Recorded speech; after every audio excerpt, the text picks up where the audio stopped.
Bengaluru centre of এক্সেলেন্সে fitness পরীক্ষা দেন কয়েকজন জাতীয় দলের ক্রিকেটার। সেই তালিকায় ছিলেন রোহিত শর্মাও। সবচেয়ে আশ্চর্যের বিষয়, টি-20 না খেললেও তিনি ইউ টেস্ট সহ সব ধরনের ফিটনেস পরীক্ষায় অংশ নেন এবং সফল হন। পরীক্ষার ফলাফলে রোহিতের ফিটনেস নিয়ে কোনো প্রশ্ন নেই, কিন্তু বিসিসিআই কেন তাকে টেস্ট দিতে বলল তা নিয়ে কোনো আনুষ্ঠানিক ব্যাখ্যা দেয়নি।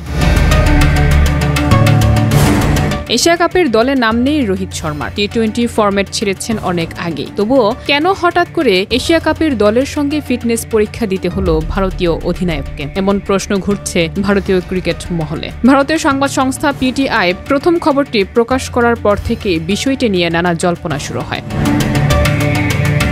ভারতের একাধিক গণমাধ্যম জানিয়েছে, আপাতত কোনো আন্তর্জাতিক ম্যাচ না থাকলেও রোহিত মূলত ভবিষ্যতের প্রস্তুতি মাথায় রেখে ফিটনেস পরীক্ষা দিয়েছেন। সেপ্টেম্বর মাসে অস্ট্রেলিয়া এ দলের বিপক্ষে ভারত এ দলের হয়ে 3টি একদিনের ম্যাচ খেলার সম্ভাবনাও আছে। ফলে দীর্ঘদিন পর সীমিত ওভারে ক্রিকেটে ফেরার আগে নিজের ফিটনেস প্রমাণ করতে টেস্ট দিয়েছেন রোহিত শর্মা।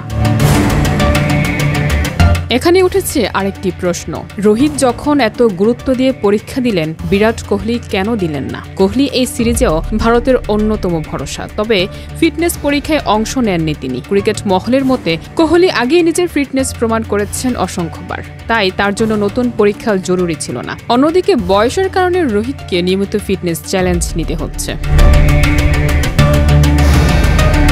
সব মিলিয়ে এশিয়া কাপে না খেললেও রোহিতের হঠাৎ ফিটনেস টেস্ট দেওয়া ঘিরে আলোচনা থামছে না। ভারতীয় ক্রিকেট ভক্তদের মনে এখন একটাই প্রশ্ন, অস্ট্রেলিয়া সফরে কি নতুন করে চমকে দিবেন রোহিত শর্মা?